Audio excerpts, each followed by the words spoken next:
এই কোরবানির ঈদে খুব সহজে টিকিয়া বানিয়ে নিন বা কাবাব খুবই সহজে।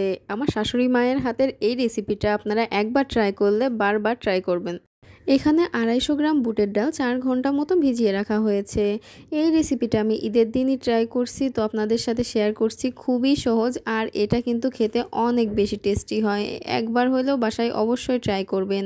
এখানে 200 গ্রাম মতো মাংস নেওয়া হয়েছে। মাংসটা কিন্তু কেটে নেওয়া হয়েছে আর এটা কিন্তু হাড় ছাড়া মাংস।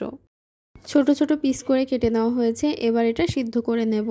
তো এটা কিন্তু খুবই সহজে হয়ে যাবে, কোনো রকম ঝামেলা ছাড়া আপনারা কিন্তু ঘন্টাখানেকের ভিতরে বানিয়ে নিতে পারেন। খুবই ইজি একটা রেসিপি। কাবাব আমাদের মনে হয় অনেক কঠিন, বাট এই রেসিপিটা দেখলে আপনারা কিন্তু বুঝবেন যে কত সহজে কাবাব বানানো যায়। এখানে সিদ্ধ করার জন্য আমি 1 কাপের একটু বেশি পানি দিয়ে দিয়েছি, তারপর লবণ দিয়ে দিয়েছি পরিমাণ মতো। এরপর দিয়ে দেব তেজপাতা। তেজপাতাটা দিলে কিন্তু কোনো রকম বাজে যে স্মেলটা আসে ওরকম কিছু আসবে না, খুব ভালো একটা স্মেল আসবে। আর দিয়ে দিচ্ছি 2টা এলাচ। এরপর দিয়ে দিচ্ছি 2টা দারচিনি। এরপর সিদ্ধ হতে দিয়ে রেখে দেব। সিদ্ধ হতে কিন্তু বেশ টাইম লাগবে। 2 টুকরো আদা দেওয়া হয়েছে। আদা দিলে কিন্তু কোনো রকম বাজে গন্ধ থাকে না। এটা একটা সুঘ্রাণ চলে আসে কাবাবের ভিতরে। ঢাকনা দিয়ে ঢেকে কিছু সময় সিদ্ধ করে নিয়েছি। 30 মিনিট মতো সিদ্ধ করলে হয়ে যাবে। দেখুন আমার সিদ্ধটা একদম কমপ্লিট হয়ে গেছে। এটা কিন্তু সফট হয়ে গেছে। এবার ব্লেন্ড করে নেব। আপনারা চাইলে শিলনোড়ায় বেটে নিতে পারেন।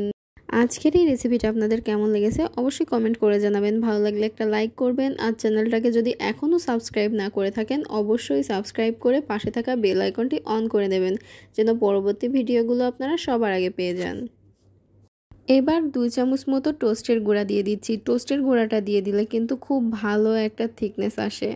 1 চামচ কর্নফ্লাওয়ার দিয়ে দিচ্ছি। এরপর দিয়ে দিচ্ছি সামান্য পরিমাণ বেরেস্তা। বেরেস্তাটা দিলে কিন্তু স্মেলটা অনেক ভালো আসবে। এরপর দিয়ে দিচ্ছি হাফ ডিম। এবার আমার শাশুড়ি মা কিন্তু খুব ভালোভাবে মিক্সড করে নিচ্ছে। আর এখানে কিন্তু মায়ের হাতের ভালোবাসা থাকে, তো রেসিপিটা বুঝতেই পাচ্ছেন কতটা ভালো হবে। তো আপনারা বাসায় অবশ্যই ট্রাই করবেন এভাবে। এই রেসিপিটা কিন্তু অনেক বেশি মজার। এটা আমার শাশুড়ি আম্মা তার আম্মার কাছ থেকে শিখছে। দেখতেই পারছেন কতটা সহজে কিন্তু কাবাবটা রেডি হয়ে যাচ্ছে। খুবই সিম্পল, একদমই ঘরোয়া উপকরণ দিয়ে খুব সহজে আপনারা কাবাব তৈরি করে নিতে পারবেন কোনো রকম ঝামেলা ছাড়া। তো এভাবে কিন্তু করে নিলে আপনাদের বাসার সবাই কিন্তু অনেক বেশি পছন্দ করবে। আর বাইরে থেকে কিন্তু কেনা লাগবে না, একদম বাসায় খুব মজাদার একটা কাবাব হয়ে যায়। কাবাবগুলো কিন্তু আস্তে আস্তে ভাজতে হবে, খুব বেশি জাল দেওয়া যাবে না, তাহলে কিন্তু পুড়ে যেতে পারে আর ভিতরটা ঠিকভাবে হবে না। তো এটা প্রায় 5 থেকে 6 মিনিট মতো আস্তে আস্তে ভেজে নিতে হবে। দেখুন একদম সুন্দর হয়ে গেছে। আমি সার্ভ করে দিয়েছি। এবার গরম গরম কাবাব সার্ভ করে দেব। সো আমার কাবাব একদমই রেডি। আশা করি এই রেসিপিটা আপনাদের অনেক বেশি ভালো লাগবে। ভালো লাগলে কিন্তু অবশ্যই লাইক, কমেন্ট, শেয়ার আর সাবস্ক্রাইব করে দেবেন আমার চ্যানেলকে। আসসালামু আলাইকুম, সবাই ভালো থাকবেন।